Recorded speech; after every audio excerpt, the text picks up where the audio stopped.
مدرسہ مفتاح العلوم جلال آباد کے استاد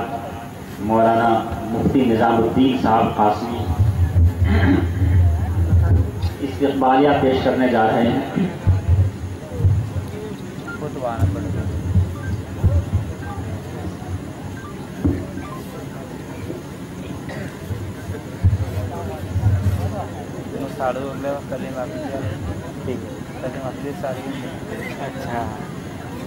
السلام علیکم ورحمۃ اللہ۔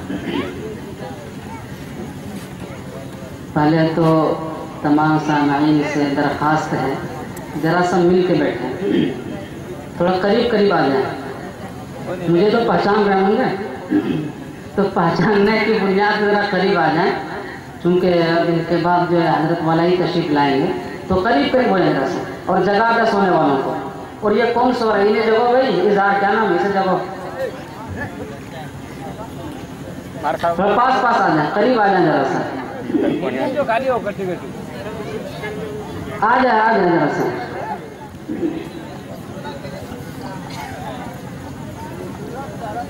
تو یہ بر وقت کچھ تحریری شکل میں مواد ہے۔ اس سے قبل تو مولانا سفیان صاحب تقریباً انہی باتوں کو بیان کر چکے ہیں، بہرکیف آپ دوبارہ انہی باتوں سے یہ باتیں کافی ملتی جلتی ہے، اور کچھ درخواست ہے حضرت والا سے، تو آپ ذرا سا غور سے سنیں۔ معزز سامعین اعزاز، جیسا کہ ہم سبھی اس بات کو جانتے ہیں کہ آج بتاریخ 13 ذی الحجہ 1437 ہجری مطابق 16 ستمبر 2016 بروز جمعہ،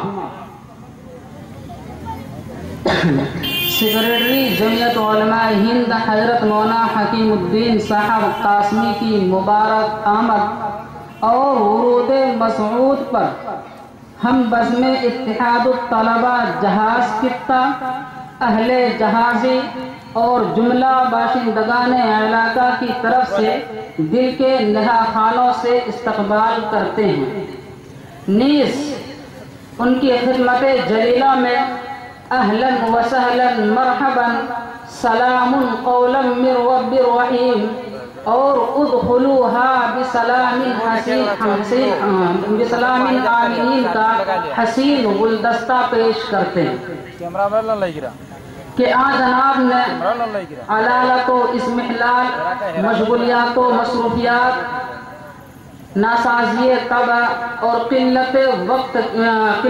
وقت ہونے کے باوجود ہم طلبہ بزم اتحاد الطلبہ کی گستاخانہ آواز کو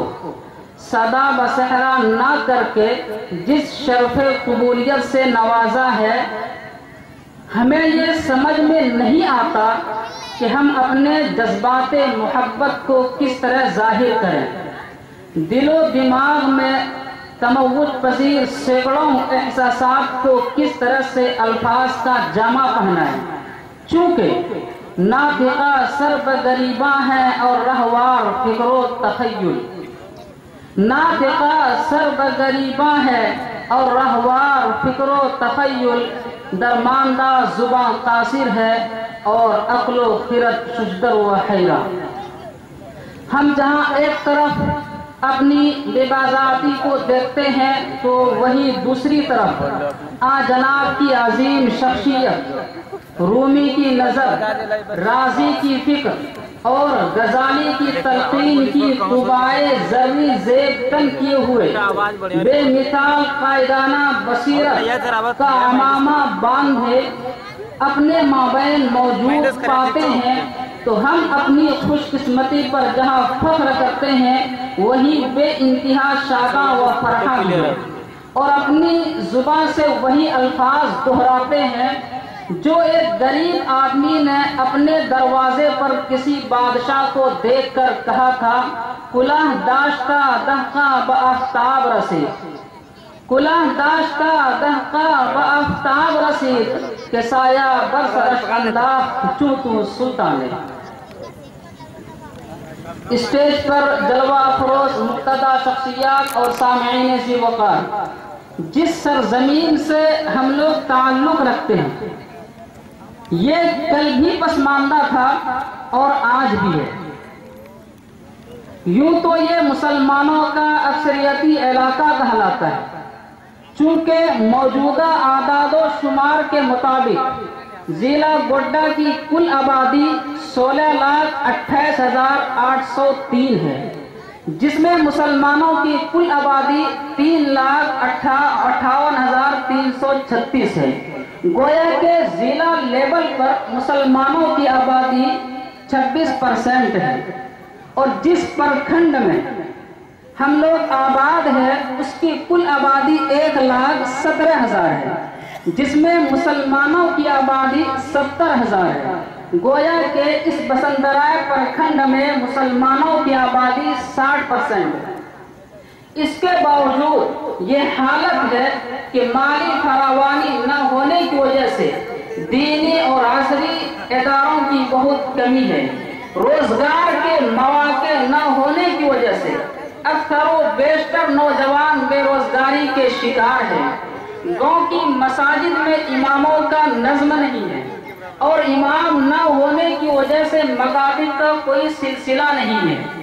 اچھے اسکول اور کالج نہیں ہے، لڑکیوں کے لیے مستقل کوئی تعلیم گاہ نہیں ہے، پورے علاقہ میں ایک بھی گرل اسکول نہیں ہے، جس کی وجہ سے آج بھی یہ علاقہ تعلیمی، تہذیبی اور سیاسی اعتبار سے پسماندگی کا شکار ہے۔ جیسا کہ ہم تہذیب دیکھ رہے ہیں کیسے بیٹھے ہوئے ہیں، تہذیبی اور سیاسی اعتبار سے پسماندگی کا شکار ہے، اور کسی بھی میدان میں اپنا کوئی وجود نہیں رکھتا ہے۔ یہی اگر آج سے 74 سال قبل جائیں تو معلوم ہوگا کہ ایک وقت وہ بھی تھا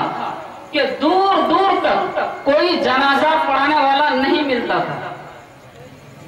چھری پر بسم اللہ پڑھوا کر رکھ لیا جاتا تھا تاکہ بوقت ذبح استعمال کر سکیں۔ ایسے ناگفتہ بھی حالات میں اللہ تبارک و تعالیٰ نے علامہ اقبال کی زبان میں کہ ہزاروں سال نرگس اپنی بے نوری پہ روتی ہے، ہزاروں سال نرگس اپنی بے نوری پہ روتی ہے، بڑی مشکل سے ہوتا ہے چمن میں دیدہ ور پیدا، کا حقیقی مصداق بنا کر جہاز خطہ میں اہل علاقہ کے لیے ایک فرشتہ صفت انسان کو پیدا کیا، جو اپنے وقت کے مجدد، محقق، مصنف، مدبر اور صوفی کامل جیسے بے شمار صفات کے حامل تھے، جسے دنیا آج بھی حضرت مولانا منیر الدین صاحب کے نام سے جانتی ہے، جنہوں نے 1940 میں مادر علم دارالعلوم دیوبند سے فراغت حاصل کی، 1941 میں مدرسہ حسینیہ اجراڑہ میں منصب صدارت پر فائز رہے۔ تاہم علاقے کی ضلالت و گمراہی، بدعات و خرافات اور جہالت و بے دینی نے اس بات پر مجبور کر دیا کہ علاقے میں ہی کام کیا جائے، چنانچہ مادر علمی سے حاصل کردہ اپنے تخیل پر قوموں کی حیات کو پروان چڑھانے کے لیے اپنے دوش ناتوا پر اصحاب صفا کے بارے گرا کو رکھ کر 1942 میں اسی سرزمین جہاز خطہ میں مدرسہ اسلامیہ رحمانیہ کی شکل میں ایک مینار نور کو قائم کیا، جس کی ضیاءپاش کرنوں نے پورے علاقہ کو ایمانی، نورانی اور عرفانی بنانے کی بھرپور کوشش کی۔